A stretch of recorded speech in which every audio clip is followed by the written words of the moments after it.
So Ruben's personality is pretty crazy, everyone knows that. He's always, whatever he does 100%, and that relates into his kiteboarding.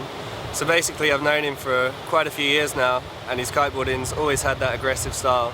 He's one of his main tricks is the mega loop, and that's he goes as high as possible, loops a kite, gets as much power out of it, gets the kite as low as possible, and that's his kind of signature move.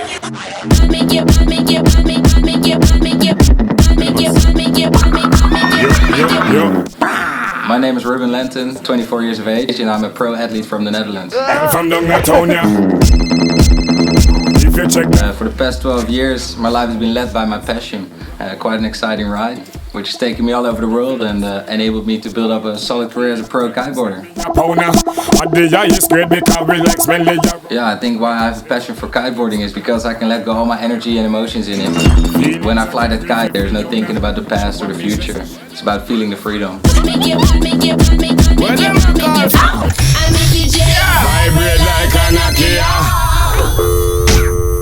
Yeah, between my 15th and 18th year, my main focus was on training hard and master the most technical moves to be amongst the best in the world. Yeah!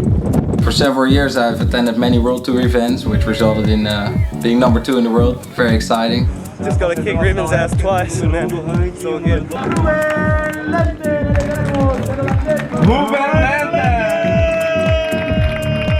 It might not be the most clever thing to do in a competition because you get judged on really technical tricks. I was just always flying.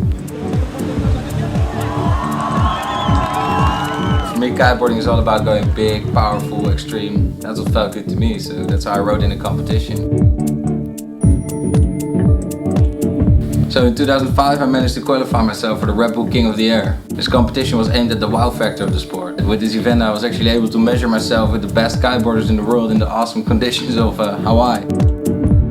That was an absolute blast. I was 17 years old and Red Bull even sent a TV crew with me to follow my stay in my competition. The conditions were so gnarly that it actually resulted in Robbie Nash and I battling it out in the final. Ruben's a character. I actually just met him the first time when he came for King of the Air.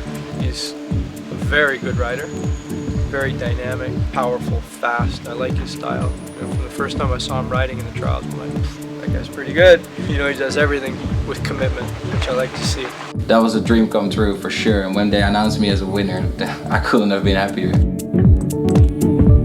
So winning the last Red Bull King of the Air in my mind was the start to a new beginning. I wouldn't focus on riding in the competition area anymore, but I would just focus on free riding. Free riding was my way to feel most comfortable in order to push the sport the direction I wanted it to go. The wow factor, that was me.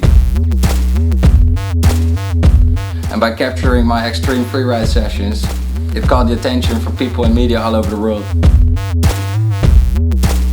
Extreme kiteboarding just demands a lot from your products and your body. My sponsors have given me the great opportunity to be closely involved with the research and development of products. Mystic is supporting me with a signature line of LEN10 products.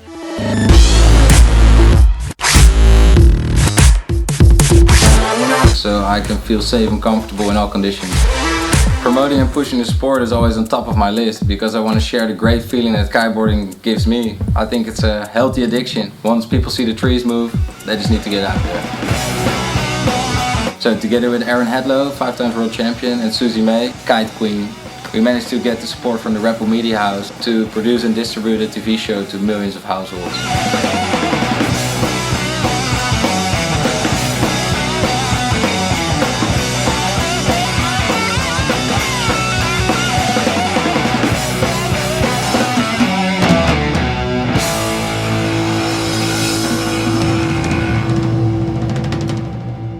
Yeah, I get my adrenaline fix from the feeling of flying. So I'm always seeking for fun things to jump off or over. In the south of Spain I jumped over a pier. So I'm gonna jump from the Mediterranean Sea into the Atlantic Ocean. A 40-meter wide concrete pier, which was actually pretty sketch.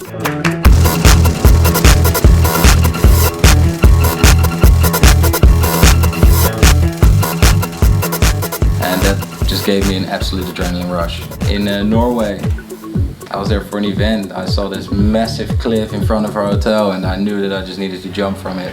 Ruben is about to jump one of the biggest cliffs I've seen anyone done in snow kiting. It's actually pretty nerve-wracking, man. I'm up here, you can't see down, but you need to make sure you have enough speed and that the kite is flying properly.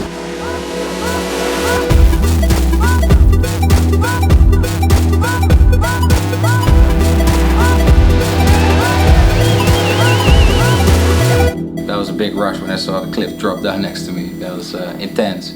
For now, I'm always seeking for unique places and sick challenges, so keep an eye out for that. Together with Red Bull, we're always looking how to push the sport. The LEN10 Mega Loop Challenge was set up. The riders loved riding in this and the spectators could easily follow it. We're here in Big Bay, Cape Town, South Africa. One of my favorite kiteboarding locations in the world. We kind of came up with this new format, so we have non-stop action on the water. After 10 minutes, the worst guy gets flagged out. And it looks like the local wildcat, the caveman, is out of this heat.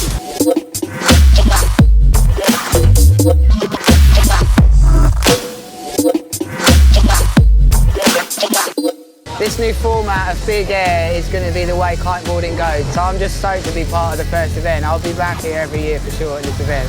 In Holland, on the first day of summer, a sick storm passed by. Eindelijk wind, we hebben zo lang op gewacht. 40 knots of wind, and the riders were just going huge. No emotions, coldness from the get-go. Hard to hold on, sometime harder to let go. When it's all done and said, the past echoes. Can't change the way. There were so many talents out there, I didn't expect that. It pushed the Dutch kiteboarding scene to the next level. The wow factor was back, that's for sure. Now Red Bull is open to bring back the Red Bull King of the Air in South Africa in 2013. So I'm super excited to work on events like this and keep pushing the sport to the next level.